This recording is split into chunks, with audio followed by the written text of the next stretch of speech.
Je n'ai pas hésité un seul instant. Je suis déchargé des relations publiques, même si je n'appartiens pas au même village de nos même journées. si je n'ai pas eu. Alors, nous avons tenu à rendre hommage à Moustapha Bodian pour la bonne et simple raison que c'était celui-là qui nous accompagnait, qui ne sous-estimait aucune manifestation que la jeunesse organise. Il nous bousculait, il nous poussait vraiment à entreprendre pour le développement du village. Donc, pour nous aujourd'hui, c'est prendre le flambeau. Parce qu'il nous a montré la voie, mais il y a encore des choses à faire à Kaparam, même s'il a beaucoup fait. Il y a beaucoup de choses qui restent à faire et peut-être je vais énumérer certains problèmes. D'abord, à commencer par les rizières. Nous avons une digue, mais malheureusement, nous n'arrivons pas à en tirer profit. Parce que tout simplement, toutefois que l'eau va jusqu'à la digue, il y a des problèmes pour revenir. Donc maintenant, c'est une entreprise sur laquelle nous allons réfléchir comment faire pour que l'eau, une fois arrivée à la digue, puisse revenir pour irriguer nos rizières.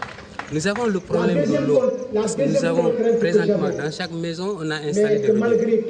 Mais il n'y a pas d'eau, parce que le forage qui est construit au niveau de Baïla ne fonctionne pas. On ne sait pas pourquoi. Certains disent que c'est un problème de l'eau qui est un peu salée. D'autres pensent que la nappe n'est pas assez appropriée pour pouvoir alimenter. Mais toujours est-il dit que jusqu'à ce jour, depuis 3 ans, il y a un forage, les robinets sont installés, mais ça ne fonctionne pas. L'autre problème, c'est notre case de santé, parce que nous voulons faire la promotion de notre case de santé. Nous avons un problème psychologique. La bonne et simple raison que les gens laissent la case de santé ici pour aller se faire consulter dans les postes de santé environnants. Le problème est que quand ils arrivent là-bas, ceux qui les consultent, c'est généralement des ASC qui les consultent, parce que ce n'est pas tous les l'ICP qui les consultent. Donc, ils laissent des ASC ici, ils vont dans des dispensaires se faire consulter pour revenir ici, acheter des médicaments. Parce que nous avons des médicaments, parce qu'avec la coopération, nous avons des partenaires qui nous en apportent beaucoup. Et finalement, il y a des médicaments qui restent jusqu'à l'expiration de la date. Donc, ce sont ces choses-là sur lesquelles nous voulons vraiment sensibiliser les gens, sensibiliser nos partenaires, vraiment qu'on puisse vraiment nous aider. Nos enfants aussi, pour eux, on aurait souhaité avoir un CM, parce qu'à chaque fois, il faut aller à Baïla et ce que ça va être un problème.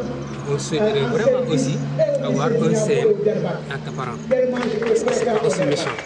Donc voilà, résumé, vraiment les principales préoccupations qui nous animent présentement. Là, il s'agira pour nous d'abord de prendre conscience que celui-là qui était là pour nous, qui nous encourageait, n'est plus.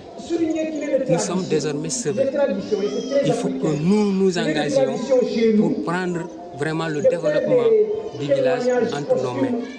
Maintenant, par rapport peut-être à la communauté, c'est attirer l'attention, parce que nous pensons vraiment résumer nos travaux et envoyer ça à nos différents partenaires, au CAPA, au PADERCA, pour essayer vraiment de nous aider à poursuivre ou à réaliser toutes ces entreprises-là.